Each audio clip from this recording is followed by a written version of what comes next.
Hello students, welcome to my channel. इस video में भी हम कुछ PYQ करेंगे क्लास 12th के मैथमेटिक्स के क्वेश्चन। सेक्शन ए में question number 1 to 6 is from section A and each question carry 2 marks. Okay, हर एक क्वेश्चन 2 मार्क्स का है। ऑलराइट, फर्स्ट क्वेश्चन है हमारा। फर्स्ट क्वेश्चन है find the sum of the order and the degree of the differential equation. Alright, हमें इस differential equation का डिग्री और ऑर्डर का सम निकालना है। फर्स्ट ऑफ ऑल इस इक्वेशन को सॉल्व कर लेते हैं। जैसे कि x प्लस डी वाई, इसको सॉल्व करेंगे तो क्या आएगा, x square plus d y by d x whole square plus 2x d y by d x equals to d y by d x whole square plus 1। आँख बंद करके सीधे ये नहीं बता दिया कि इसकी डिग्री 1 है और इसकी डिग्री 2 है और ऑर्डर 1 है। आपने इसको सॉल्व किया तो ये टर्म्स खुल कर आया है, फिर आपने इसको ऐसे कैंसिल कर दिया। X square plus 2x d y by d x minus 1 equals to 0। Clearly दिख रहा है कि डिग्री 1 है और ऑर्डर भी 1 है। डिग्री 1 और ऑर्डर 1, बट हमको सम पूछा है तो सम कितना होगा, इन दोनों को जोड़ दिया 1 plus 1 2। 2 is the answer. Okay, 2 is the correct answer. Alright, now question number 2। In a parallelogram PQRS, एक पैरेललोग्राम है हमारे पास PQRS। PQ गिवन है तो पहले पैरेललोग्राम बना लेते हैं। पैरेललोग्राम हमारा कैसा होता है, अपोजिट साइड्स पैरेलल होती हैं और इक्वल होती हैं। ओके, जस्ट हाँ ठीक बन गया। ओके, हमारा पैरेललोग्राम है PQRS। ओके, PQ हमको गिवन है और PS हमको गिवन है। हमको क्या निकालना है, फाइंड PR। ये PR निकालना है। ओके, ये एरो बना देते हैं। अगर मैंने लिखा PQ तो एरो हमेशा सेकंड वाले की तरफ होता है, Q की तरफ, P की तरफ नहीं होता। Okay, PR and PS। Parallelogram के वेक्टर लॉ से हम बता सकते हैं कि जो हमारा PR होगा वो किसके इक्वल होगा, PQ प्लस PS के equal, PQ plus PS। Vector PR will be PQ is what 3i minus 2j plus 2k and PS is what this. दोनों को ऐड कर दिया, 3i minus 2j plus 2k plus अब किसको add किया इसके साथ, minus i minus 2k। Okay, अब हमारा PR निकल के आ गया और 3i है और इसमें भी माइनस i है। 3i minus i will be 2i। Okay, minus 2j, इसमें कोई j नहीं है तो माइनस 2j ही रहने दिया। Okay, 2k and minus 2k will be 0। अच्छा, हमें इसका मैग्नीट्यूड निकालना है, PR का मोड निकालना है। You can see, this will be under root 2 square 4 plus under root 2 square 4। This will be root 8। It can be written like this 2 root 2। This is the answer to this problem. Okay, हमको QS भी निकालना है, Q और ये S यानी कि second वाला diagonal. तो सेकंड वाला डायगोनल सेम तो नहीं होगा, इससे छोटा होगा या इससे बड़ा होगा। खैर, इट डजेंट मैटर। हम इस ट्रायंगल में देखते हैं PQS में, इन ट्रायंगल PQS में अगर मुझे Q के बाद S तक जाना है, Q से लेकर S तक, तो मैं वो कैसे जा सकता हूँ। पहले मैं गया P से Q तक, PQ हमको गिवन है, PQ प्लस QS। P से Q तक गया और Q से S तक गया, मतलब ट्रायंगल लो देख रहे हैं तो हम डायरेक्टली P के पास P से S तक भी जा सकते थे। मतलब एक वेक्टर ऐसे है, एक वेक्टर ऐसे है और एक वेक्टर ऐसे है, तो पहले हम ऐसे गए फिर ऐसे गए फिर हम, या तो हम डायरेक्टली ऐसे जा सकते हैं। ओके, PQ कितना गिवन है हमको, PQ हमको गिवन है और हमको QS निकालना है। तो QS क्या होगा हमारे पास, PS माइनस PQ। ओके, ये QS होगा हमारे पास। QS equals to what is PS, PS what is P S? Minus i minus 2k,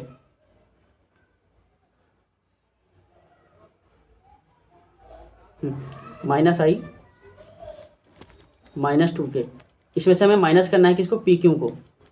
it means 3i minus 2j and plus 2k, इसको माइनस करना है। सो ये क्या हो जाएगा हमारे पास? Minus i minus 2k minus 3i plus 2j minus 2k। Okay, minus i minus 3i minus 4i, okay, minus 2k minus 4k and minus 3j plus 2j minus yes plus 2j। okay, so this is our QS. And what is mod of QS? So 4 square 16 plus 4 square 16 plus 2 square 4, so it will be root 36, so it is equals to 6. This is the answer to this problem. okay, so question number 3 देखते हैं। Question number 3 में हमको given है fx को differentiate किया x के respect में and it is equals to sec raised to the power 4x upon cosec raised to the power 4x। Okay, और हमको वैल्यू निकालनी है, और नहीं हमको अब ये गिवन भी है f पाई बाई 4 पे जो वैल्यू है वो इक्वल है पाई बाई 4 पे, तो हमको फाइंड क्या करना है? fx फाइंड आउट करना है। Okay, so this is very easy question. So derivative of fx over dx equals to what is sec raised to the power 4x?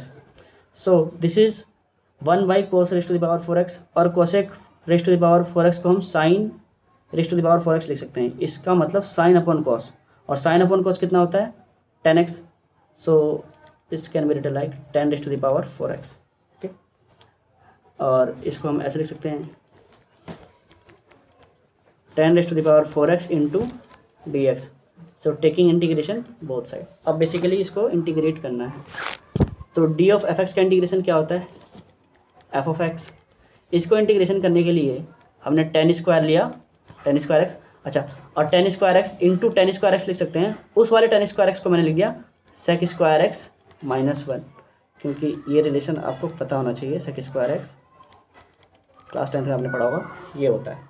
तो यहाँ से ये आ गया, सेकेंड वाले 10 स्क्वायर एक्स को ये लिख लिया। Okay, again 10 square x sec square x minus 10 square x, इस 10 की मल्टीप्लाई कर दिया इससे और इसकी इससे।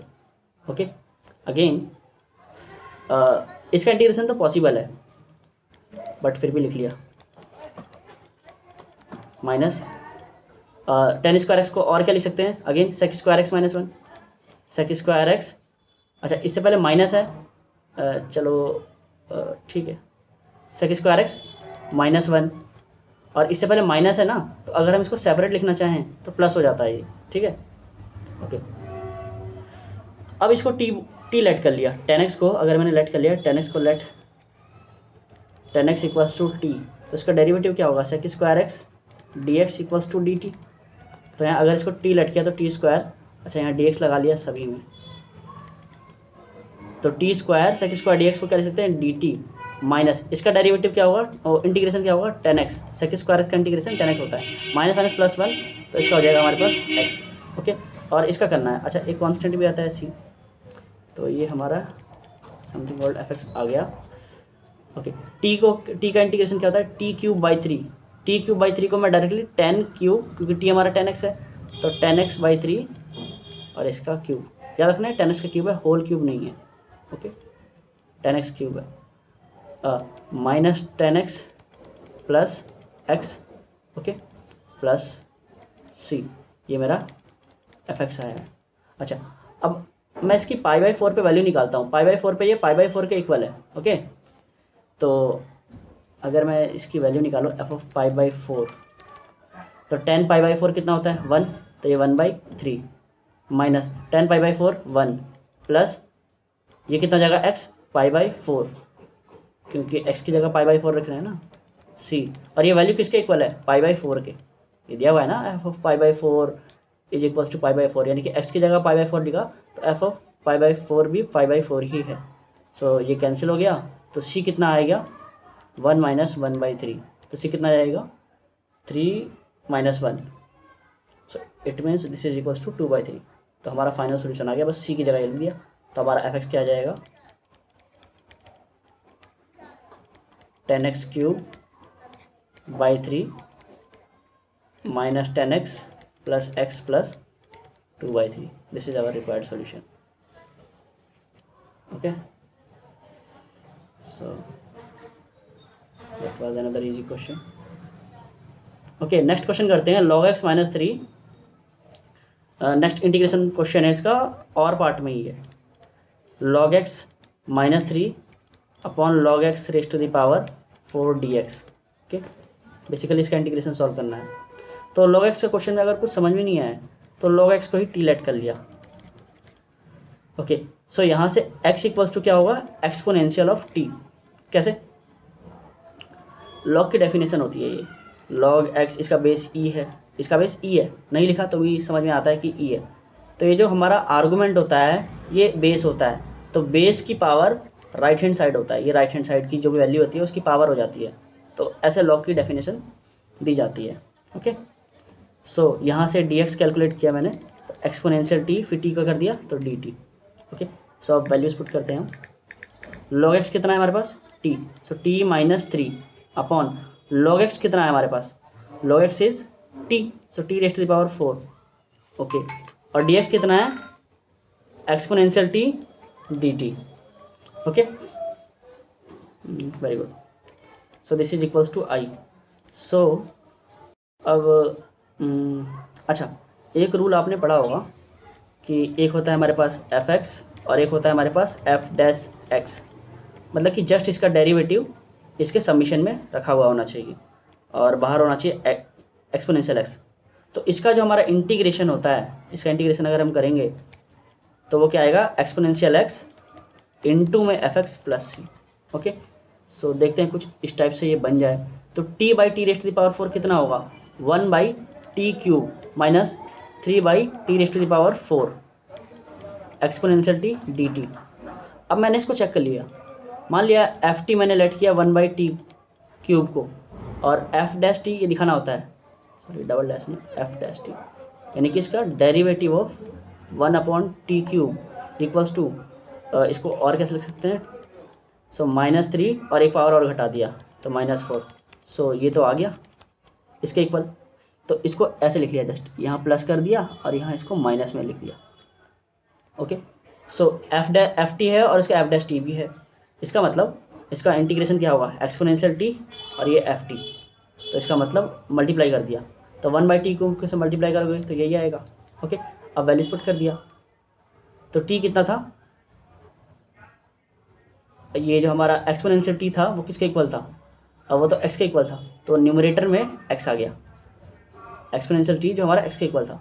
डेनोमिनेटर में क्या आएगा t³, और t किसके इक्वल है log x के, सो log x³ plus c। Okay, so this is the answer to this problem. Let a and b be two event such that, question number 4 पे चलते हैं। Let a and b be two event such that probability of a 5/8, probability b 1/2 and a given b is 3/4, find value of p b by a। Okay, हमको ये निकालना है p b by a, मतलब probability of b given a is occurred। तो इसका formula होता है probability of a intersection b upon जो भी डेनोमिनेटर में होता है उससे डिवाइड कर दिया। तो हमको ये बेसिकली निकालना है। अच्छा, ये इस रिलेशन से निकाल सकते हैं, p a by b दे रखा है हमको, p a given b is 3/4, इसका मतलब इसको कैसे लिख सकते हैं, p a intersection b upon b equals to 3/4। So p a intersection b equals to 3/4, इधर जाके मल्टीप्लाई कर दिया, तो p b हमको गिवन है 1/2, so this is equals to 1/2, so this is equals to 3/8। सो अब यहाँ से निकाल लिया p b by a, तो p a intersection b is what 3/8 and probability of a is 5/8, so this 8 get cancelled, so p b given a is occurred will be equals to 3/5, so this is the answer to this problem, question number 5। 2 balls are drawn at random from a bag containing 2 red balls and 3 blue balls without replacing. Let the variable x denotes the number of red balls. Okay, find the probability of distribution of x. Okay, तो हमारे पास एक box है, 2 balls हमने निकाली randomly, जिसमें 2 red ball हैं और 3 blue balls हैं. ओके, विदाउट रिप्लेसमेंट, बिना रिप्लेसमेंट के, मतलब कि बॉल निकाला और फिर उस बॉल को रखा नहीं, फिर एक और बार दूसरा बॉल निकाला. Let the variable x denotes the number of red balls. और एक वेरिएबल एक्स है, ये क्या डिनोट्स करता है? Denotes number of red balls. Okay, find the probability distribution of x. तो अच्छा, 2 बॉल निकाल रहे हैं हमने 2 बॉल निकाल लिया उसमें से, तो वो दोनों बॉल क्या होने चाहिए? जो हमारा रैंडम वेरिएबल है वो क्या है? वो रेड बॉल होनी चाहिए.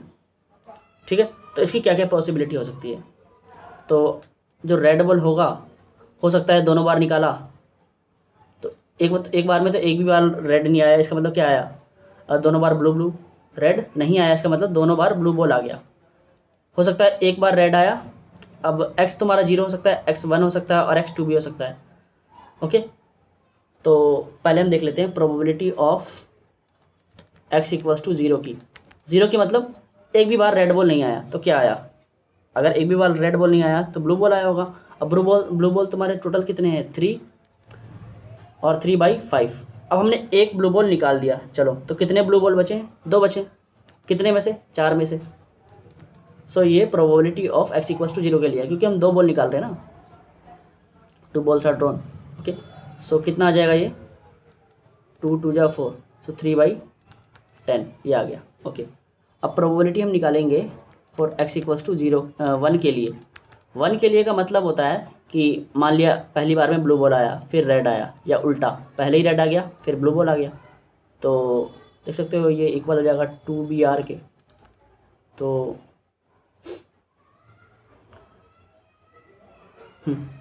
2 इंटू, मान लिया पहली बार में ब्लू बॉल आया है, तो ब्लू बॉल की प्रोबेबिलिटी क्या होगी? 2/5. अब एक बॉल हमने निकाल लिया, ब्लू बॉल. टोटल कितने बॉल बचे? 3 और 1 4 बॉल बचे. अब रेड बॉल आया, एक्सक्यूज़ मी, 3 ब्लू बॉल थे ना, 3. ओके, एक बॉल निकाल लिया, टोटल बॉल 4 बचे हैं और रेड बॉल कितने हैं? 2. So this is the required probability. So 2 2 जा 4 and I think I have, okay, that's all right. So this is equals to 6/10 और सिंपली इक्वल्स टू 3/5. 10 रहने दिया बेस, क्योंकि 6 इधर भी 10 ही है तो 10 ही रहने दिया 6/10. हालांकि आप 3/5 भी कर सकते हो. Okay, probability of x equals to 2, यानी कि दोनों इस बार रेड बॉल हैं, रेड बॉल और रेड बॉल. तो पहली बार रेड बॉल निकला सो 2/5, दूसरी बार रेड बॉल निकला तो एक ही रेड बॉल है ना हमारे पास, तो 1/4. It means 1/10. ओके, तो देख सकते हो टोटल प्रोबेबिलिटी 1 होगी. जब 1 6 7 और 3 10, तो अब इसका टेबल बना लिया हमने, इसका डिस्ट्रीब्यूशन टेबल बना लिया. ओके, सो x लिया और यहाँ प्रोबेबिलिटी ऑफ x. तो x क्या हो सकता है? 0 हो सकता है, 1 हो सकता है और 2 हो सकता है. हो सकता है एक भी बार रेड बॉल नहीं आया हो, तो इसकी प्रोबेबिलिटी क्या थी? 3/10, 6/10 एंड 1/10. सो ये हमारा फाइनल आंसर है. ओके, आई होप ये समझ में आया होगा. Okay, all right. So question number हम 6 करते हैं. ओके, सो क्वेश्चन नंबर 6 में find the value of lambda for which the distance of the point 2 1 lambda from the plane this is 2 unit. Okay, so plane क्या है हमारे पास? 3x + 5y + 4z, 3x + 5y + 4z -11 = 0. ये plane है और एक ये point है हमारे पास. ये पॉइंट क्या है हमारे पास? 2 1 लैम्डा. और मान लिया ये प्लेन की, ये हमारे पास प्लेन है. ओके, तो इससे जो डिस्टेंस है ये d, ये कितना है? 2√2. मान लिया सपोज ये डिस्टेंस है हमारे पास, ये डिस्टेंस, ये 2√2 यूनिट्स हैं. ओके, सो हमको लैम्डा की वैल्यू निकालनी है. ओके, सो डिस्टेंस फार्मूला क्या होता है? अगर मान लिया ये प्लेन की equation ax + by + cz + d = 0 हो, तो हमारा जो डिस्टेंस फार्मूला होता है किसी पॉइंट से, मान लिया पॉइंट क्या है हमारे पास x1 y1 और z1, ये 3 पॉइंट है, तो तीनों पॉइंट को रख दिया इसमें, a x1 plus b y1 plus c z1 plus d, इसका मॉड ले लिया, upon root a square plus b square plus c square, ये डिस्टेंस फार्मूला होता है, तो जस्ट इसी फार्मूले में रख दिया। तो d कितना था हमारे पास 2√2 मॉड a कितना है 3 और x1 कितना है हमारा, x1 है 2, 3 × 2 प्लस 5, y1 कितना है 1 प्लस 4, z1 कितना है lambda minus 11 modulus a square b square c square, 3 square 9 plus 5 square 25 plus 4 square 16। Okay, so this is 2√2, 3 2 जा 5, 3 2 जा 6, 6 and 5 11, 11 minus 11 will be 0, so this will equals to 4 lambda upon 16 9 25 25 25 will be 50, so 50 को क्या लिख सकते हैं 5√2। Okay, so again 4 lambda हमारा mod में है, इसकी इधर मल्टीप्लाई कर दिया, 5 2 जा 10 और 10 2 जा 20, सो मॉड लैम्डा कितना जाएगा 5, 4 5 जा 20, तो लैम्डा कितना होगा हमारे पास plus minus 5। Okay, I hope ये क्लियर होगा, लैम्डा हमारा कितना जाएगा प्लस माइनस 5। ओके, सो ये समझ में आना चाहिए। चलो बढ़ते हैं नेक्स्ट क्वेश्चन की ओर। सो हमारा नेक्स्ट क्वेश्चन क्या है, if a b c and d are 4 non-zero vectors such that a cross b this then so that this is parallel to this। अगर मान लिया एक वेक्टर a ये पैरेलल है वेक्टर b के, तो इनका जो क्रॉस प्रोडक्ट होगा ना पैरेलल होता है, तो वो ज़ीरो होता है। क्यों? क्योंकि पैरेलल में एंगल 0 या 180 होता है, और साइन 0 या साइन 180 की वैल्यू जो होती है, साइन पाई की वैल्यू वो 0 होती है दोनों केस में, इसीलिए क्योंकि a cross b mod a mod b sine theta होता है, इसलिए। सो इसका मतलब अगर हम इन दोनों को क्रॉस करेंगे, हमें प्रूफ करना है so that this is parallel to this vector, it means a minus 2d का क्रॉस किया किसके साथ, 2b माइनस c के साथ। ओके, सो कर दिया, a का क्रॉस किसके साथ किया, a का क्रॉस किया, ये 2b है तो 2 बाहर ले लिया, ठीक है, a का क्रॉस किया b के साथ। ओके, फिर अगेन a का क्रॉस किया हमने, a का क्रॉस किया हमने माइनस c के साथ, तो माइनस a क्रॉस c आ जाएगा। ओके, माइनस 2 का किया, 2 2 जा 4, d cross b minus minus plus 2d cross c। Okay, अब a क्रॉस b किसके इक्वल है, हमारा जो a क्रॉस b c और d के इक्वल है, a cross b c d के इक्वल है। ओके, सो इसको ऐसे रहने दिया 2, और a क्रॉस b की जगह हमने लिख दिया c cross d minus. Okay, तो और इसको भी लिख लिया पास में ही, प्लस में है ना ये 2d क्रॉस c। ओके, अब माइनस a क्रॉस c है हमारे पास, और माइनस 4d क्रॉस b किसके इक्वल है, या इसको पलट के लिख लिया जस्ट। अगर इसको मैं पलट के लिखूँगा ना तो ये क्या हो जाएगा हमारे पास, प्लस में 4b क्रॉस d, ये याद रखना, p क्रॉस q जो होता है वो किसके इक्वल होता है, q क्रॉस p के इक्वल, तो इसीलिए मैंने db को bd लिख दिया। ओके, अब देख सकते हो इसको तो ऐसे रहने दिया 2c क्रॉस d, इसको भी पलट के लिख लिया माइनस 2c पहले लिख लिया cross d minus a cross c plus 4b cross d जो है हमारा 4b क्रॉस d वो a क्रॉस c के इक्वल है, तो a क्रॉस c ये कैंसिल हो गया इससे और ये कैंसिल हो गया इससे, सो ये 0 के इक्वल आ गया। हेंस प्रूफ, हेंस तो हम लिखेंगे hence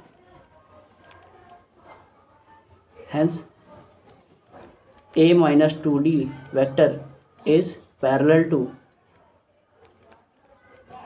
2b minus c vector, ये हमारा आंसर है। तो ये प्रूफ हो गया, इजी क्वेश्चन था।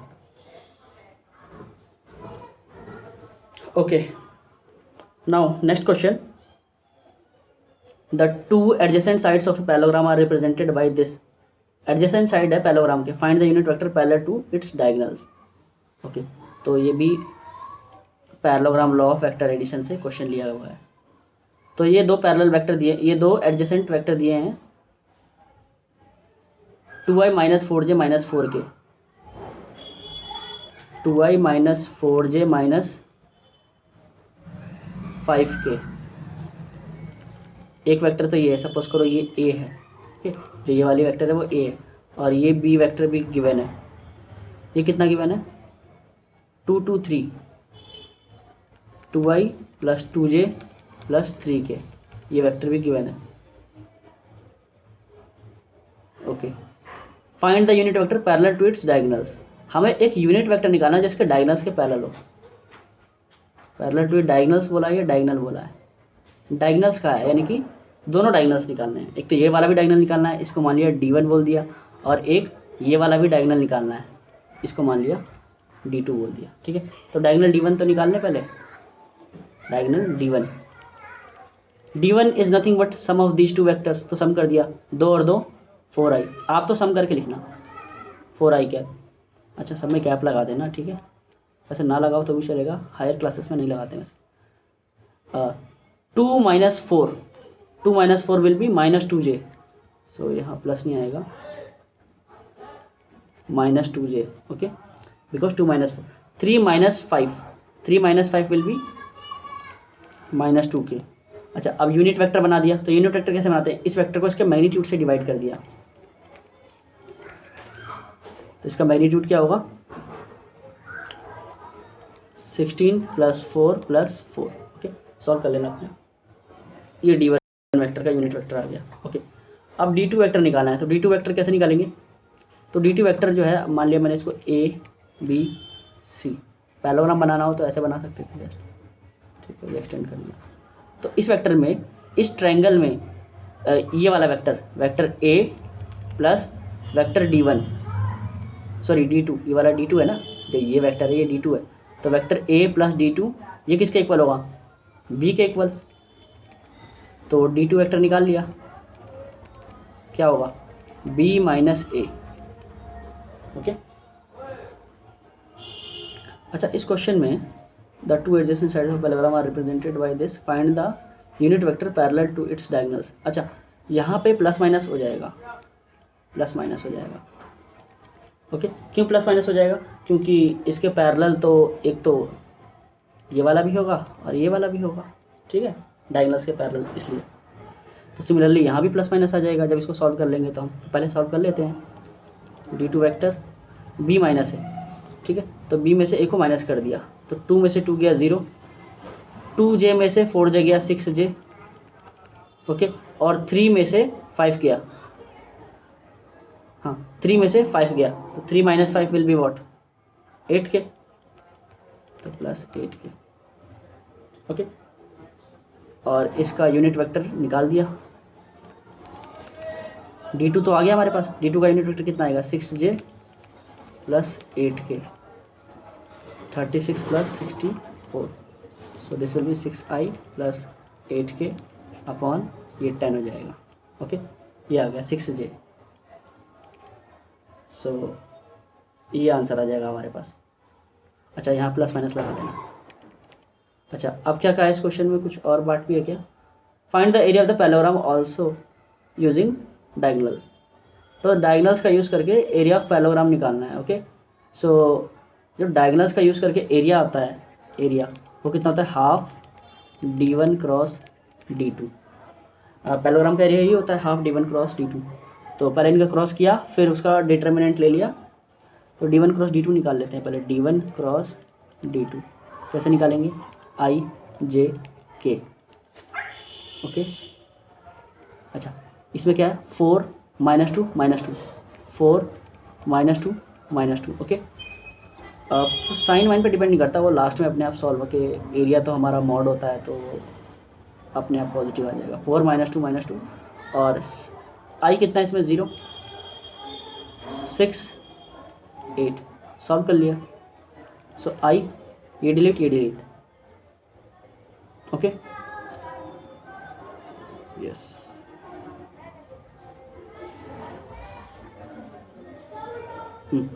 सो आई ये डिलीट 8 टू जा -16 एंड +12 बिकॉज 6 टू जा 12 को माइनस करोगे तो +12 माइनस जे ये डिलीट 8 4 जा 32 प्लस के ये डिलीट 6 4 जा 24 ओके।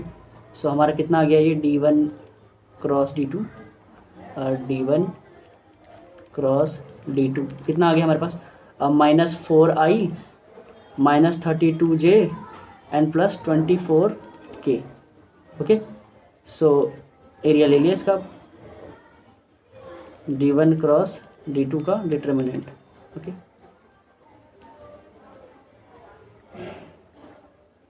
ओके सो 4 4 जा 16 प्लस 32 स्क्वायर। एक काम किया इसको और इजी बनाने के लिए 2 से भी डिवाइड कर दिया क्योंकि बाहर ये 2 भी तो था, एरिया निकाल लिया तो 2 भी तो था, तो हो जाएगा -2i -16j +12k। अब ये जी हो गया। अब जस्ट इसका मॉड ले लेना है, इसका मॉड ले लो या पूरे का मॉड ले लो, एरिया विल नॉट चेंज। तो एरिया कितना आएगा हमारे पास, अब डिवाइड करने की जरूरत नहीं है, अब डायरेक्ट इसका मॉड ले लिया। सो 4 + 16 square will be 256 okay plus 144। So this is equals to 6 4 10 4 14 4 carry 1 404। It means 4 common लेंगे तो बाहर 2 आएगा एंड 101। ये हमारा फाइनल आंसर है, ये हमारा एरिया होगा 2√101। वेरीफाई कर लेना अपने आप से। So this will be the answer to this part b. Now question number 8। Question number ये है, find the vector equation of the plane passing through the intersections of the plane this and through the point this 2 1 3 okay. तो हमारे पास दो plane है, एक plane 1 ये है हमारे पास। प्लेन 1 की कार्टेशियन फॉर्म में इक्वेशन लिख देता हूँ मैं, 2x + 2y - 3z - 7 ये प्लेन 1 है।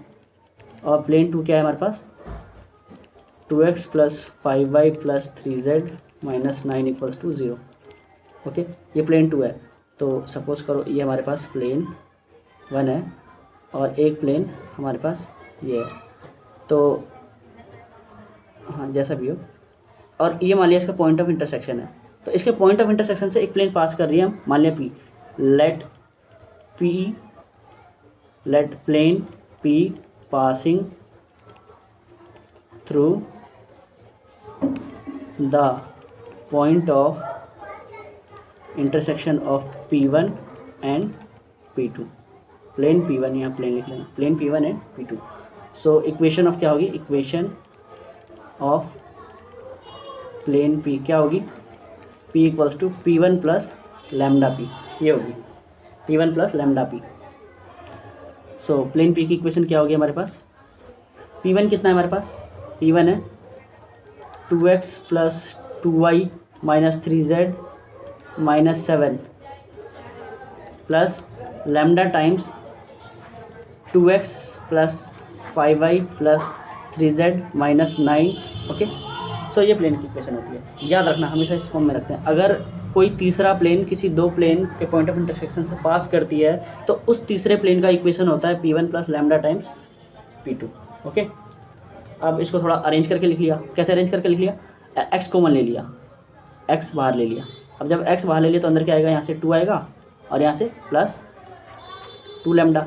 ऐसे ही एक बार y बाहर ले लिया, y बाहर ले लिया तो प्लस में क्या आएगा, यहाँ से 2 आएगा और यहाँ से +5 लैम्डा, और प्लस एक बार z बाहर ले लिया तो z बाहर ले लिया तो यहाँ से क्या आएगा -3 और यहाँ से कितना आएगा +3 लैम्डा, +3 लैम्डा ओके। यहाँ से कितना आएगा -7 और यहाँ से कितना आएगा -9 लैम्डा = 0। ये प्लेन P की इक्वेशन आ गई है, ये प्लेन। अच्छा ये प्लेन P की इक्वेशन पूरी नहीं आई, अभी हमें लैम्डा सेटिस्फाई कराना है। ये लैम्डा क्या है, लैम्डा की वैल्यू निकाल के वापस रख देंगे। तो एक बात बताओ, find the vector equation of the plane passing through the point of intersection this and through the point 2 1 3। Plane P जो है ये पास कहाँ से कर रहा है, P पासिंग थ्रू, जो प्लेन P पास कर रहा है P पासिंग थ्रू 2 1 3 यहाँ से पास कर रहा है, तो 2 1 3 सेटिस्फाई करेगा। इसका मतलब वैल्यूज़ को रख दिया,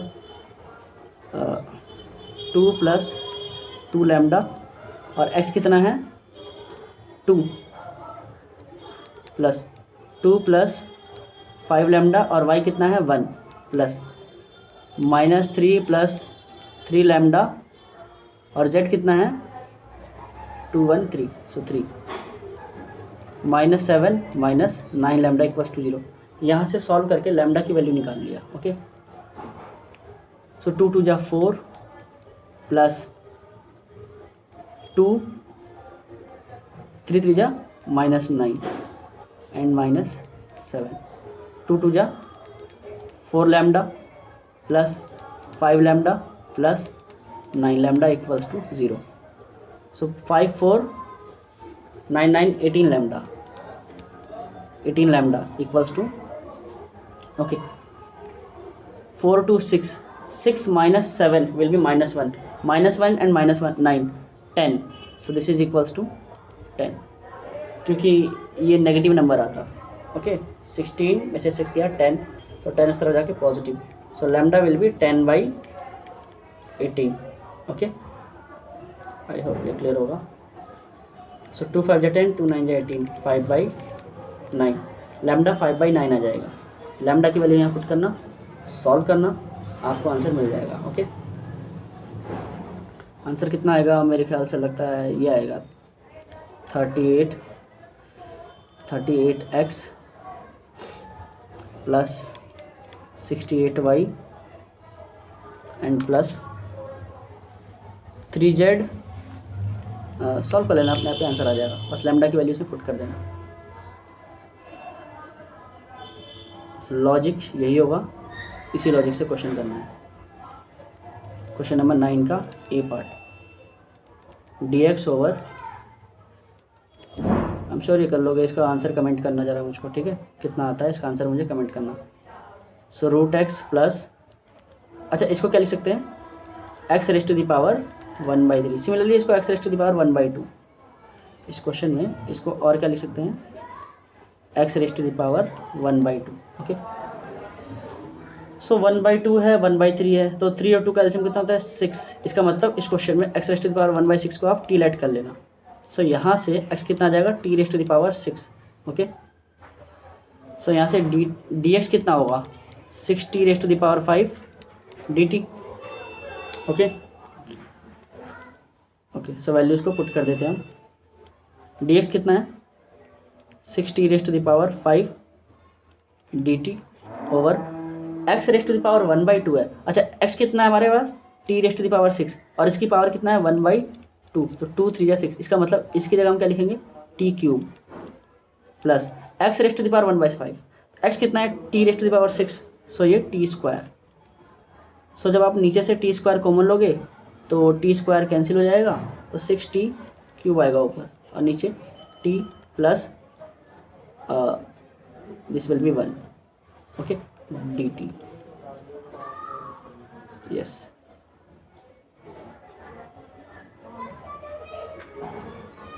well and good. Okay, so और इसको क्या लिख सकते हैं 6 बाहर ले लिया, t³ में एक बार +1 ऐड किया, और एक बार माइनस किया, t + 1।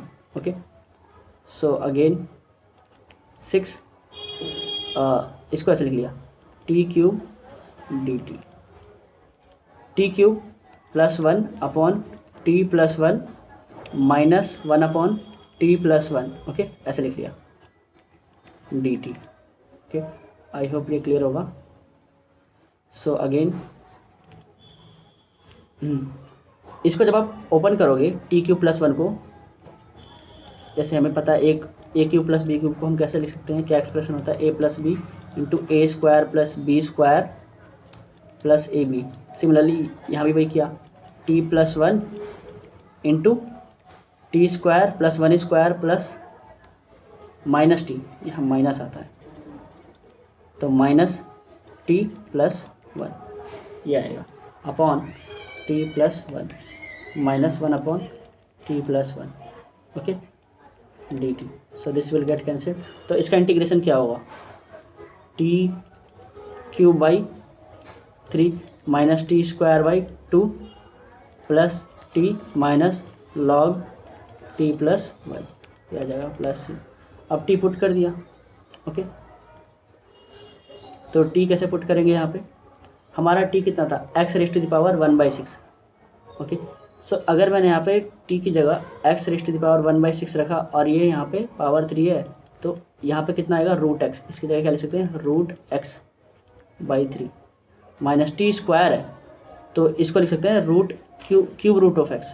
कैसे, टी की जगह हम क्या लिख सकते हैं, टी की जगह लिख सकते हैं हम x raised to the power 1/6 और इसका स्क्वायर है तो 1/3, तो सीधे थर्ड रूट लिख दिया एक्स का पॉइंट 2 प्लस टी कितना था, x raised to the power 1/6 minus log x raised to the power 1/6 plus 1 plus C.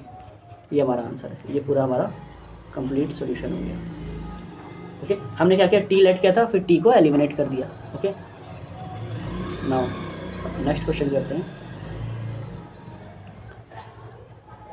Next question है, okay, cos x 0 to π/2 cos x upon 1 plus sine x 4 plus sine x 1 plus sine x 4 plus sine x. तो sine x को हम T late कर लेते हैं क्योंकि मुझे इसका न्यूमरेटर में डेरिवेटिव दिख रहा है। सो इसका डेरिवेटिव क्या होता है, साइन एक्स का cos x d x equals to d t. Okay, so कर दिया, कॉस एक्स डी एक्स कितना होगा हमारे पास, डी टी, और लिमिट चेंज कर देते हैं। साइन 0 0 होता है और यहाँ पे π/2 रखा मैंने, तो साइन π/2 1 होता है। ओके, तो 0 to 1 plus T and 4 plus t. Okay, very good. अच्छा, अब इन दोनों का डिफरेंस ले लिया, 4 प्लस टी और 1 प्लस टी। 4 प्लस टी में से अगर मैंने माइनस कर दिया, 4 प्लस टी में से माइनस कर दिया किसको, 1 प्लस टी को, नीचे 1 प्लस टी ही रहने दिया और 4 प्लस टी, तो माइनस कर दिया तो टी से तो कैंसिल हो जाएगा, 4 में से 1 गया 3, यानी कि न्यूमरेटर में 3 आ गया, बट यहाँ तो कहीं न्यूमरेटर में 3 नहीं है, तो 3 से डिवाइड कर दिया। Okay, very good. सो ये कितना आ जाएगा हमारे पास, 1/3। अच्छा, इसको सॉल्व किया तो जस्ट इसको आप पार्शियल फ्रैक्शन से भी कर सकते हो, और उसमें उससे भी बहुत इजी हो जाएगा ये, बट फिर भी यहाँ थोड़ा सा दिमाग लगा लिया। अब दिस अपॉन दिस करेंगे तो 4 प्लस टी कैंसिल हो जाएगा, इसका मतलब क्या बचेगा, 1/1 plus t minus this upon this किया था 1 प्लस टी कैंसिल, इसका मतलब 1/4 प्लस टी। तो इसका इंटीग्रेशन हमें पता है क्या होगा, 1/3 log 1 plus t upon 4 plus t. Okay, so 1/3 log, अच्छा लिमिट भी है ना इसका, सब में लिमिट भी लिखते जाना, 0 to 1। ओके, तो 0 to 1, तो 1/3 लॉग, सबसे पहले 1 पुट किया, तो 1 पुट किया तो 1/2 2/5। Okay, yes, 1/2। Okay, minus log, अब 0 पुट किया तो 0 पुट किया तो 1/4। सो ये ओवरऑल क्या हो जाएगा, 1/3 लॉग 2/5। ओके, ये डिवाइड कर रहा है इसको, तो मल्टीप्लाई करेगा तो 4 ऊपर चला जाएगा, इसका मतलब 1/3 लॉग 8/5। सो ये हमारा रिक्वायर्ड आंसर होगा, यही हमारा सो ये क्वेश्चन भी कंप्लीट हो गया। सो क्वेश्चन नंबर 10 में क्या है, find the particular solution of the differential equation. इस डिफरेंशियल इक्वेशन का पार्टिकुलर सोल्यूशन निकालना है और x = 1 पे y की वैल्यू हमको गिवन है।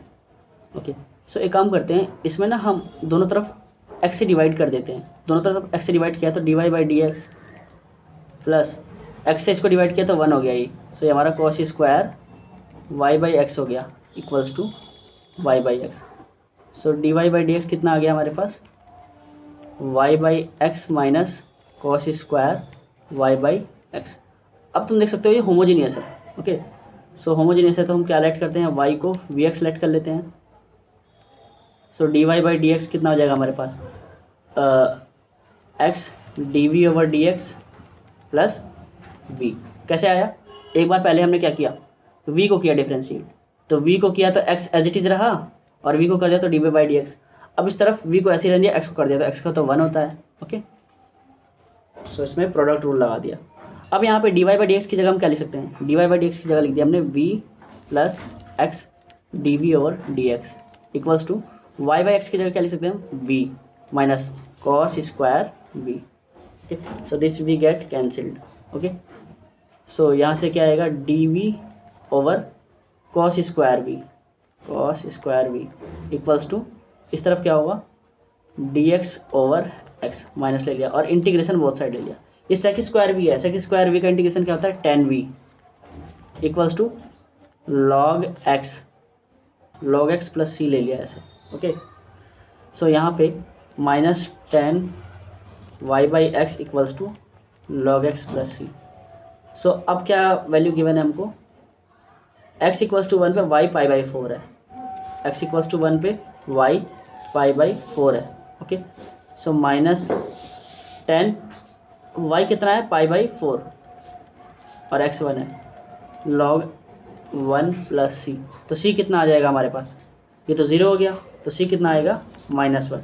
तो जस्ट यहाँ पे -1 रख दिया, तो हमारा आंसर कितना आ जाएगा, minus tan y/x। Okay, minus tan y/x equals to log x और c कितना है हमारे पास, -1। ओके, सो ये हमारा आंसर है। क्वेश्चन नंबर 11 का first part A, using integration find the area of the region. अच्छा, ये एक हमारा इलिप्स है, इस इलिप्स को मैं क्या लिख सकता हूँ, ऐसे लिख सकता हूँ, एक्स स्क्वायर अपॉन 4/36, 4 9 जा 36, सो एना लिख लिया, plus y square upon 4 equals to less than 1।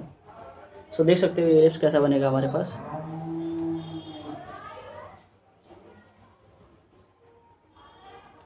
Okay, major axis इसका कितना होगा, ये कोऑर्डिनेट जो होगा जस्ट इसका स्क्वायर रूट होता है, तो 3 और ये 2। ओके, ये लाइन बना लिया, तो लाइन को भी हम इंटरसेप्ट फॉर्म में लिखना चाहें तो x plus y greater than 1, नीचे कितना आएगा, 2 3 जा 6 और 3 2 जा 6, यानी कि x पे 3 के पास यहाँ से पास हो रहा है और 2 के पास से पास हो रहा है, तो लाइन हमारा कुछ ऐसे जा रहा है। ओके, अब ये कह रहा है लेस देन 6 होना चाहिए, तो हमारा लेस देन 6 कैसे हो, जो हमारा ये वाला कर्व है ये अंदर की बात कर रहा है या बाहर की बात कर रहा है, तो मैंने ये ओरिजिन होता है ना, ये रख के देख लिया, तो x 0 y 0, तो 0 आया। क्या 36 बड़ा होता है 0 से, जैसे मैंने 0 0 रखा तो ये हमारा आया ना, तो 36 क्या बड़ा होता है 0 से, यस बड़ा होता है, यानी कि ओरिजिन ट्रू हो गया। तो इसका मतलब ये इलिप्स जो है अंदर वाले कर्व की बात कर रहा है। ओके, अब लाइन देख लेते हैं, लाइन किधर वाले कर्व की बात कर रहा है, तो 0 0 यहाँ भी रख के देख लिया, ये वाले 0 0 ओरिजिन, तो क्या 0 0 रखा तो ये 0 हो गया, क्या 0 बड़ा होता है 6 से, नहीं होता है बड़ा, तो इसका मतलब ये ऊपर जाएगा। तो हमें दिख रहा है कि कॉमन रीजन ये आ रहा है, ये कॉमन रीजन है, मतलब इसका एरिया निकालना है। ओके, सो इसका एरिया कैसे निकालेंगे हम, तो इसका एरिया हम ऐसे निकालेंगे कि जो ये हमारा कर्व है ना इलिप्स, अगर मैंने इलिप्स का एरिया निकाला EPS यानी इलिप्स, इसका एरिया निकाला तो ये पूरा एरिया आ जाएगा, ये वाला इलिप्स का। अगर नीचे का एरिया निकाला 0 से 3 इंटीग्रेट करके, तो हम एरिया निकालने बेसिकली, तो ये पूरा एरिया आ जाएगा, ये पूरा। बट मुझे इस ट्रायंगल का एरिया नहीं चाहिए, तो इस ट्रायंगल को एरिया को माइनस कर दिया, एरिया ऑफ ट्रायंगल। ओके, इस ट्रायंगल के एरिया को माइनस कर दिया। ओके, सो इलिप्स के एरिया के लिए मेरे को इलिप्स की इक्वेशन भी तो चाहिए, तो इलिप्स की इक्वेशन यहाँ से निकाल लिया। कैसे निकाला, 36 माइनस 4x स्क्वायर। ओके, हाँ यस वेरी गुड। अब यहाँ से मैं अगर y निकालूँगा तो जैसे 4 लिया हमने, 4 कॉमन ले लिया और इस रूट की वजह से 2 आ गया, और इस 9 का रूट लेंगे तो 3, तो 2/3। Okay, 9 minus x square. Okay, इसको हम 3 स्क्वायर भी लिख सकते हैं, 3 स्क्वायर। ओके, सो कर दिया, एरिया निकाल दिया, 2/3 3 square minus x square minus area of triangle half into base कितना ट्रायंगल का 3 और हाइट कितना ट्रायंगल का 2, बेस ये 3 और हाइट 2, सो 3 आ गया इसका area. Okay, so area will be what 2/3। इसका इंटीग्रेशन क्या होगा? सो इसका इंटीग्रेशन होता है x/2 into this question 9 minus x square plus a²/2, a square कितना है तो 9, सो 9/2 into sine inverse x/a 0 to 3 minus 3। Okay, so area will be this 2/3, पहले 3 रख लिया तो ये तो 0 हो गया, साइन इनवर्स x/a ये भी 3 होगा। ठीक है, जैसे यहाँ पे 3 रख दिया तो 3 3 9 ये तो 0 हो गया पूरा क्वांटिटी। यहाँ 3 रख दिया तो साइन इनवर्स 1 कितना होता है π/2, तो 9/2 इंटू π/2। ठीक, माइनस 0 रखा यहाँ पे तो ये 0 हो गया, ये भी 0 हो गया, तो ओवरऑल 0 हो गया -3। ओके, सो अब मल्टीप्लाई कर दिया अंदर तो ये 2 से 2 कैंसिल, 3 3 जा 9, 3 π/2 -3 ये आंसर आएगा। ओके, 3 π/2 -3 ये एरिया आ गया। So this was very easy question. Okay, next question करते हैं। हमारे पास कर्व क्या है? x - y + 1 = 0, x - y + 1 = 0। एक तो ये कर्व है। ओके, और क्या है? हमको एरिया निकालना है। Using integration find the area of the reason bounded by this line. x = -2, x = -2, x = 3 and x axis. तो एरिया ये जो 4 कर्व है इसके वो इससे बाउंड होना चाहिए। ठीक है, यहाँ से क्या हो जाएगा? y की वैल्यू क्या आ जाएगी? यहाँ से y की वैल्यू जो होगी x + 1 होगा। तो इसका ग्राफ कैसे होगा? तो x0 रखा तो y कितना आ गया 1, तो एक पॉइंट तो ये आ गया 0,1। अगर y0 रखा तो x कितना आ गया -1, तो एक पॉइंट ये आ गया। तो graph will look like this, ये ऐसे ग्राफ होगा। ओके, अब एक कोऑर्डिनेट क्या है? x = -2। अच्छा, ये -1,0 है और ये हमारा क्या है 0,1। ओके, सो हमको एरिया निकालना है। x = -2 का ग्राफ कैसा होता है? वर्टिकल होता है ऐसे, ये -2 है और ये क्या है? x = 3, तो 3 का ग्राफ कुछ ऐसे होगा, ये 3,0। तो हमको ये एरिया निकालना है। बेसिकली इस एरिया की बात कर रहा है, ये एरिया निकालना है। ओके, तो ये एरिया किसके अंदर है? लाइन के अंदर है। तो सबसे पहले हमें यूजिंग इंटीग्रेशन निकालना है ना। तो ये -2 से लेकर हम कहाँ तक इंटीग्रेट करेंगे? -1 तक। और ग्राफ क्या होगा हमारे पास? y बराबर क्या है? x + 1, ये लाइन है ना, x + 1 का ग्राफ है हमारे पास dx। बट इसका एरिया नेगेटिव आएगा क्योंकि ये कर्व के नीचे है, मतलब x एक्सिस के नीचे है। अच्छा, x एक्सिस का ग्राफ ये होता है ना, ये। तो हमें area bounded by this curve निकालना, प्लस x + 1 dx कहाँ से कहाँ तक? -1 से 3 तक। इसमें मोड लगा दिया क्योंकि इसका एरिया नेगेटिव आएगा तो अपने आप पॉजिटिव हो जाएगा। तो इसका इंटीग्रेशन क्या होगा? x + 1 होल स्क्वायर बाई 2, तो 2 को मैंने ऐसे लिख लिया बाहर। इसका इंटीग्रेशन कहाँ से कहाँ तक? -2 से -1, plus similarly 1/2 x + 1 whole square, इसका लिमिट कहाँ से कहाँ तक? -1 से 3 तक। ओके, सो 1/2, पहले हमने -1 रखा, जैसे हम -1 रखेंगे तो 0 हो जाएगा, ये 0। अब अगेन हमने 2 रख दिया, -2, 1 - 2 कितना होता है? 1, 1 का square will be 1, so -1। Okay, इसका मोड अब देख सकते हो। इसका एरिया वैसे भी 1/2 ही आएगा क्योंकि ये 1 है बेस इसका, और हाइट कितना है इसका? हाइट अगर निकालोगे तो -2 पे y = x + 1 है ना, तो -2 + 1 हाइट कितना आएगा? -1, यानी कि 1 है हाइट। तो हाफ इंटू 1 × 1 हाफ ही आया ना इसका एरिया भी। तो इसका एरिया कितना आ गया? ये हाफ आ जाएगा, प्लस 1/2 x + 1, 3 रख दिया तो 3 और 1 4, 4 4 जा 16 माइनस 16। ओके, अब यहाँ पे मैंने क्या रख दिया -1, तो -1 और +1 0 हो जाएगा। तो ओवरऑल एरिया कितना आ जाएगा, ये 1/2 है मॉड की वजह से, हालांकि अंदर नेगेटिव है बट मॉड की वजह से 1/2 + 8, तो ये आ जाएगा 17/2 यूनिट स्क्वायर। ये इसका एरिया है। ओके, तो यूनिट, ये यूनिट स्क्वायर जरूर लिखना क्योंकि एरिया का जो यूनिट होता है वो यूनिट स्क्वायर होता है, ये square unit. Okay, so that was question number 11। Okay, question number 12, A card from A pack of 52 playing card is lost. एक कार्ड लॉस्ट हो गया 52 कार्ड में से, 52 कार्ड थे उससे एक कार्ड लॉस्ट हो गया। अब जो बचा हुआ कार्ड है, from the remaining cards 2 cards are drawn, 2 card निकाले गए एट रैंडमली विदाउट रिप्लेसमेंट, मतलब बिना रिप्लेसमेंट के, मतलब 2 कार्ड निकाला तो एक कार्ड निकाला फिर दूसरे कार्ड को भी निकाला और जो निकाला हुआ है उसको वापस नहीं डाला। ठीक है, are found to be both aces, दोनों कार्ड निकाला और ये पाया गया कि दोनों एसेस थी। अब हमको बतानी है find the probability that lost card being an S. तो इस बात की क्या प्रोबेबिलिटी है कि 2 कार्ड निकाला तो खोया हुआ कार्ड क्या होगा, वो एस होगा। ओके, तो हमको इवेंट डिसाइड करना पड़ेगा। एक हमारा इवेंट इवन है, इवेंट इवन क्या है, लॉस्ट, जो हमारा कास्ट, जो जैसे एक कार्ड खोया था ना, एक card from pack of 52 playing card is lost, तो मान लिया एक इवेंट हमारा ऐसा है कि लॉस्ट कार्ड इज एस। एक इवेंट E2 है हमारा, lost card is not S, और एक इवेंट हम E और मान लेते हैं, जो हमने कार्ड निकाला ना, कार्ड्स ड्रॉन, 2 कार्ड्स हमने निकाला ना, 2 कार्ड्स ड्रॉन इज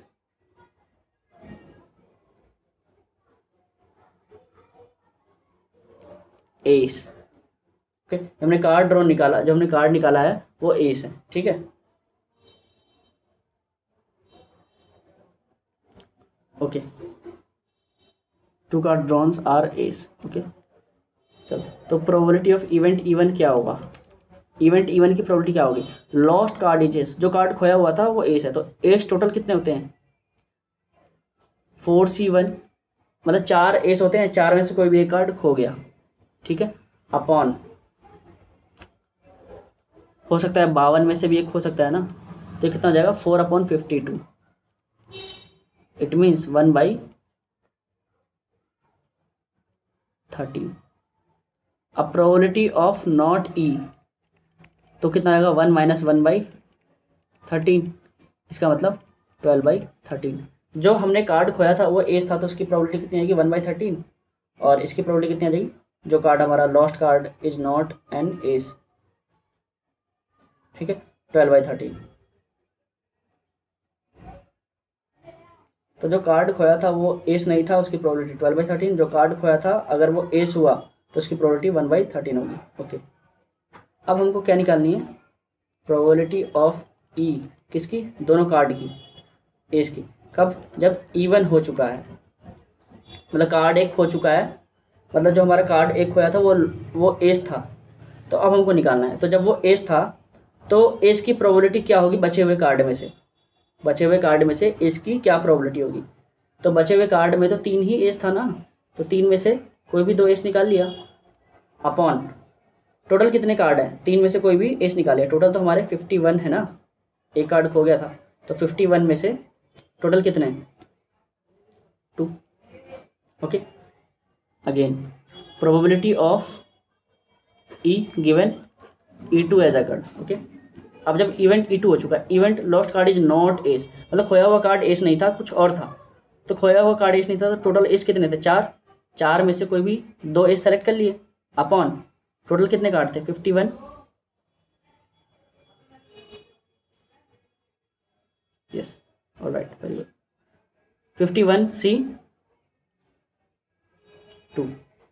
ओके, अब हमको क्या निकालना है, probability, find the probability that lost card being an S, जो खोया हुआ कार्ड था वो एस होगा, मतलब पाथ की प्रोबेबिलिटी निकालनी है, इसका मतलब प्रोबेबिलिटी ऑफ E1 निकालना है।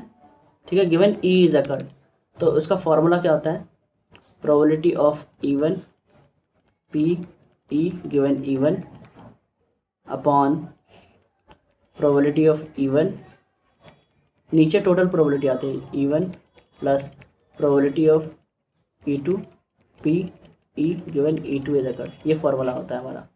ओके, हमें पूछा है ना find the probability the lost card being an S, इसकी क्या प्रोबेबिलिटी है कि वो एस होगा, इसकी क्या प्रोबेबिलिटी है कि वो एस होगा, बट जो वो एस होगा वो कौन सा होगा, खोया हुआ होगा, लॉस्ट होगा ये। सो हम क्या करेंगे 1/13 ये निकाल रहे हैं ना,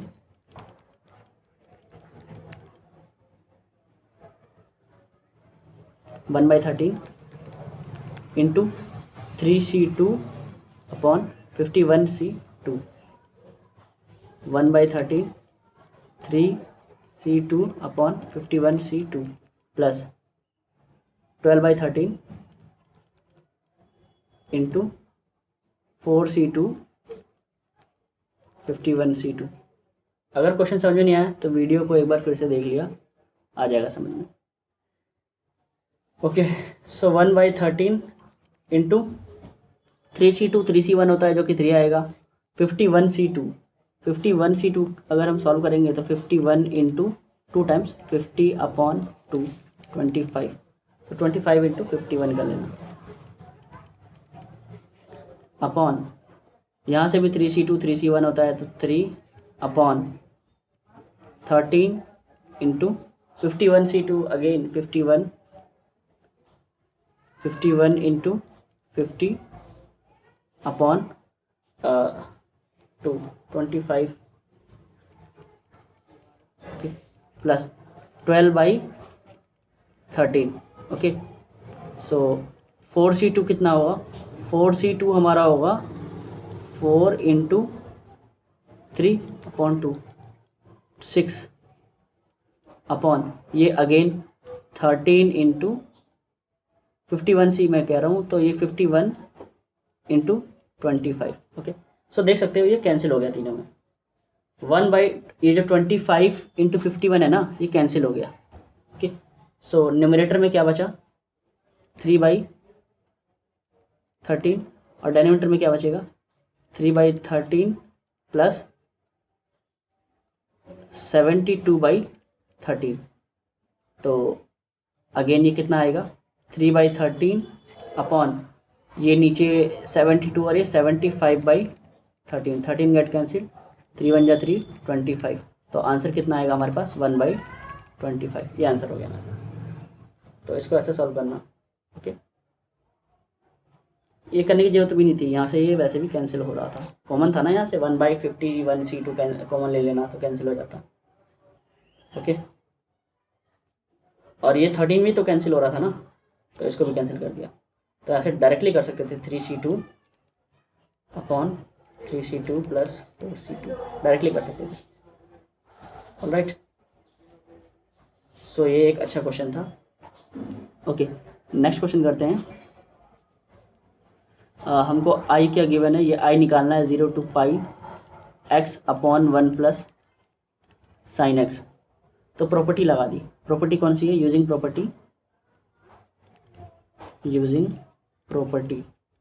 प्रॉपर्टी क्या कहती है कि 0 to पाई है, इसको घटा दिया पाई में से, तब भी ये मतलब जहाँ जहाँ x दिखे वहाँ पे पाई माइनस एक्स रख दिया, तब भी ये चेंज नहीं होता। तो ये कितना हो जाएगा 0 to pi minus x upon 1 plus sine pi minus x, second coordinate में है तो पॉजिटिव ही रहेगा, ये भी हमारा आई है। अब इस आई इसको इक्वेशन 1 बोल दिया, इसको इक्वेशन 2 बोल दिया, दोनों को ऐड कर दिया 1 + 2, तो 1 + 2 करोगे ऐड तो देखना x कैंसिल हो जाएगा ये, तो ओनली क्या बचेगा पाई बचेगा ऊपर, और 1 प्लस साइन एक्स 0 to पाई, ये बचा हमारे पास आई। कर लेना, ऐड करके देख लेना, डेनोमिनेटर का पार्ट सेम है तो इसलिए 1 प्लस साइन एक्स ही रहेगा। अब जब सेम है तो ये ऊपर वाले ऐड हो जाएंगे, जब ऐड हो जाएंगे तो x कट जाएगा, ओनली पाई बचेगा। अब इसको यहीं पे रैशनलाइज कर दिया, 1 minus sine x upon 1 minus sine x, तो आई कितना आ जाएगा, पाई बाहर ही रहने दिया 0 to pi 1 minus sine x, और 1 plus sine x 1 minus sine x will be cos square x. Okay, so again I equals to pi 0 to pi 1 upon cos square x will be sec square x minus sine upon cos tan और cos sec x, तो sec x into tan x, sec x into tan x d x. तो sec square x का क्या होगा derivative, tan x minus sec x into tan x. इसका integration क्या होता है, sec of x, okay, 0 to pi, pi बाहर ही रहने दिया, ओके, सो पाई, तो पहले पाई यहाँ रखा, तो 10 पाई पे कितना हो गया 0, माइनस सेक पाई पे वैल्यू कितनी होती है -1, ओके, माइनस अब 0 रख दिया, तो 10 0 पे वैल्यूज होती है 0, माइनस सेक 0 पे वैल्यू कितनी होती है 1, तो पाई ये कितना जाएगा 1 माइनस माइनस माइनस और ये माइनस प्लस 1, ओके। अच्छा, हमने इन दोनों को ऐड किया था तो यहाँ 2i होना चाहिए, ये हमने गड़बड़ किया था 2i, ओके, ये ऐड किया था ना इसलिए। सो यहाँ पे 2i की वैल्यू कितनी आ गई हमारे पास 2 पाई, तो i कितना आ जाएगा हमारे पास पाई, ये हमारा रिक्वायर्ड सोल्यूशन होगा, okay. Yes, question number 14, so this is the last question. Two such wires lies along the following lines L1 and L2. Based on the information, answer the following question. Are the line L1 and L2 are coplanar? Justify your answer. Okay, तो हमको line बताना है coplanar का। तो अगर line एक ही plane में होगा, तो जैसे लाइन एक ही प्लेन में होता है दिस एंड दिस, तो ये लाइन स्क्यू नहीं होती हैं, ठीक है, ओके। तो लाइन एक ही प्लेन में होगा, कोप्लेनर की कंडीशन क्या होती है कि जो भी लाइन पे पॉइंट है x2 minus x1, y2 minus y1, z2 minus z1, okay, upon a b c, पहली वाली लाइन का जो हमारा डायरेक्शन रेशो होता है और दूसरी वाली लाइन का a b c, और या ऐसे ले लिया a1 b1 c1 a2 b2 c2 equals to 0 होता है। तो देख लिया, अगर ये लाइन कोप्लेनर होगा तो इस लाइन में पॉइंट क्या क्या होगा, जैसे कि हमारा ये लाइन है तो -1, इस लाइन के ये जो हमारे x1 y1 z1 है वो क्या है, x1 कितना है -1, x2 कितना है 3, और सॉरी y1 ना, x1 y1 और z1 कितना है -2, ओके, सो यहाँ रख लिया, ओके। और हमारे पास x2 कितना है 0, y2 कितना है 7 और z2 कितना है -7, तो जस्ट लिख लिया यहाँ पे, ओके। सो क्या करेंगे, 2 इसमें से इसको माइनस करेंगे, तो 0 माइनस -1 1, 7 माइनस 3 4, और -7 -2, तो -7 -2 यानी कि -5। अच्छा, इसके DRS 3 -2 -1, 3 -2 -1, और नीचे वाले का DRS क्या है, ये -1 3 और -2। अब चेक कर लेते हैं क्या ये 0 आता है कि नहीं आता है। तो डिटर्मिनेंट सॉल्व कर लिया इसका, जस्ट 1। वैसे भी देखो ये 132 है, ये 132 है, अगर मैं इन दोनों रो को एक्सचेंज कर दूं तो ये इक्वल हो जाएगा। अगर दो रो आइडेंटिकल होते तो 0 ही आता है, तो ये 0 ही आएगा। आप सॉल्व करके देख लेना, ओके। क्योंकि अगर मैंने जैसे इसको एक्सटेंड किया और फिर इसको एक्सटेंड किया, ये 132 है और इसके 1 2 3 कॉलम 1 और कॉलम 2 को चेंज किया तो ये भी चेंज हो जाएगा, तो 0 ही आएगा, ओके। नेक्स्ट पार्ट क्या रहता है, find the point on the intersection of the line L1 and L2। तो एक बार लाइन लिख लेते हैं, x+1/3 ये इक्वल है y -3 अपॉन -2, y -3 अपॉन -2 ये इक्वल है z+2 अपॉन -1, z+2 अपॉन -1, और ये क्या है हमारे पास x अपॉन -1, x अपॉन -1 ये इक्वल है y -7 अपॉन 3, y -7 अपॉन 3 और z+7 upon -2, z plus 7 upon -2, ये लाइन है। अच्छा, लाइन 1 और लाइन 2 का पॉइंट ऑफ इंटरसेक्शन निकालना है। तो किसी भी लाइन पे पॉइंट क्या होगा, मान लिया लैम्डा के एक बार लग दिया, तो ये पॉइंट ऑफ इंटरसेक्शन निकालना है ना हमको। तो सपोज किया ये पॉइंट ऑफ इंटरसेक्शन P है, वो क्या होगा, यहाँ से निकाल दिया, क्या होगा, लेट P कितना होगा 3 लैम्डा माइनस 1, 3 लैम्डा माइनस 1। यहाँ से क्या होगा, जिसका y कोऑर्डिनेट होगा, इसका x कोऑर्डिनेट पता चल गया, y कोऑर्डिनेट क्या होगा, y कोऑर्डिनेट होगा -2 लैम्डा प्लस 3, और z कोऑर्डिनेट क्या होगा, माइनस लैम्डा -2, ये z कोऑर्डिनेट होगा। अच्छा, अब ये जो पॉइंट है ये इसको भी सेटिस्फाई करना चाहिए ना, ये जो पॉइंट है हमारा ये इसको भी सेटिस्फाई करना चाहिए। ओके, आई होप ये समझ में आ रहा होगा। ओके, सो सेटिस्फाई करा दिया इन दोनों को या इन दोनों को। सो x की जगह क्या है 3 लैम्डा -1 अपॉन -1, और y की जगह क्या है -2 lambda plus 3 -7 upon 3।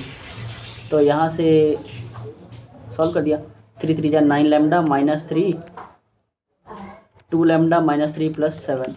So 9 lambda -2 lambda will be 7 lambda, and this is equals to, ये 3 इस तरफ जाके प्लस होगा तो ये कैंसिल हो जाएगा, इक्वल्स टू 7। तो लैम्डा 1 आ गया। इसका मतलब पॉइंट ऑफ इंटरसेक्शन क्या होगा हमारे पास, यहाँ लैम्डा पुट कर दिया यहाँ पे। सो पॉइंट ऑफ इंटरसेक्शन हमारा होगा P, लैम्डा पुट कर दिया 3 - 1 2, 3 में से 2 गया 1, और यहाँ पे 1 पुट किया तो -1 -2 -3। तो ये हमारा पॉइंट ऑफ इंटरसेक्शन होगा 2 1 और -3। सो ये आंसर हो गया। सो ध्यान देने के लिए शुक्रिया, मिलते हैं नेक्स्ट वीडियो में।